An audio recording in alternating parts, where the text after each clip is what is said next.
திருவடிகளை சரணம். गिरितटे शुद्धमुद्बोध्य कृष्णं चित्तमध्यापयन्ति स्वातिष्ठायां सृजनिगलितं या बलात्कृत्य भुङ्क्ते तस्यै नमैदमिदं भूयैवास्तु भूयः. कमकमणिमालाचारुकल्लास्ता स्मरणभरणमिदानी सङ्गवात्सल्यसिन्धुः कविला कृष्णनाथा सदुर्गोदा विष्णुतीर्थात्मजा नमः. प्रकटे पूर्वपाल्गुण्यां तुलसी काननोद्भवां वन्दे विश्वम्बरां गोदां वन्दे श्रीरङ्गनायकीं वन्दाल तिरुवडिगलै शरणम्.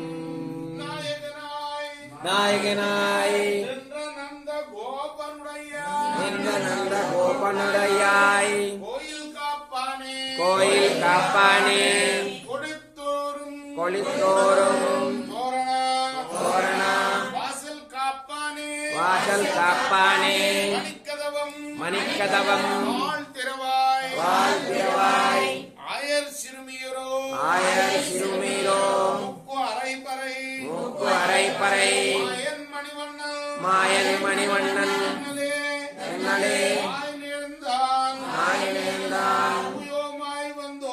உயோமாய் வந்தோம்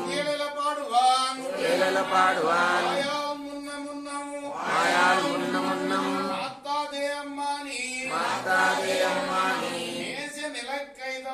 நேச நிலைக்கதவம் నీకేలోరెంబావాయ్.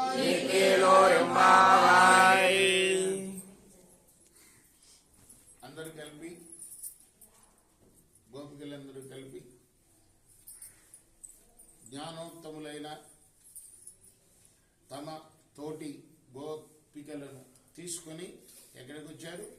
నందగోప భవనానికి వచ్చారు. అక్కడ కావలి ఉన్న భవన పాలకుడు ఉంటాడు కదా, వాచ్మెన్. అతని దగ్గరికి పోయి అడుగుతున్నారు, అయ్యా మమ్మల్ని లోపలికి విడవాల్సింది. ద్వారపాలకుడిని కూడా వర్ణిస్తున్నారు. అంటే ఆ వాచ్మెన్ని, జెండాతో ఉప్పుతున్న తోరణాలతో శోభిస్తున్న ద్వారాన్ని కాపాడే ఓ పాలక, మనులచే సుందరమైన తలుపుల గడియని తెరవయ్యా.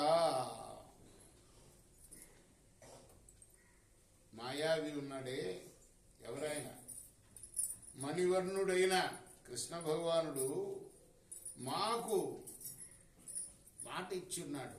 ఏం మాట ఇచ్చాడు? ఓ గోపబాలికలారా, మీకు నేను మణి పర అనే వాయిద్యాన్ని ఇస్తాను. మేము దానికోసమే వచ్చావయ్యా, వేరే ప్రయోజనం మాకేం లేదు. పరిశుద్ధ భావంతో వచ్చాం. అంటే పర అంటే ఏంటి? పరమాత్మను చేరడమే పర. అంటే అన్నిటికన్నా గొప్పది అది ఇస్తా అన్నాడు స్వామి. ఎందుకు? పరిశుద్ధాత్మనం కాబట్టి పరమాత్మనే ఇస్తా అన్నాడు. అంటే పరమాత్మలోనే కలిపేస్తా ఉన్నాడు మమ్మల్ని. ఇది అంతరార్థం. అర్థమైందా? మేము వేరే ప్రయోజనం కోసం రాలేదు. కేవలం ఆయన మాకు మాట ఇచ్చాడు పర ఇస్తానని. కాబట్టి ఆ పరమాత్మ కోసం వచ్చిన వాళ్ళం మేము. కాబట్టి నువ్వు ఆలస్యం చేయకుండా తలుపు తెరవయ్యా,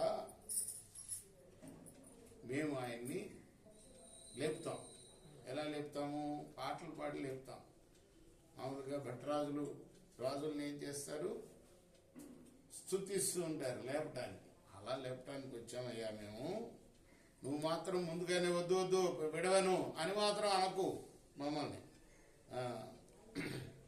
బాగా బిగుసుకుపోయిన ఏ గడియలు దగ్గరగా వాటిని తెరువు, నువ్వు మమ్మల్ని లోనికి పోనివు అని ఈ విధంగా ద్వారపాలకుణ్ణి ప్రార్థించారు గోపికలు ఈ పాసురంలో. ఆండా తిరువడిగలై శరణం.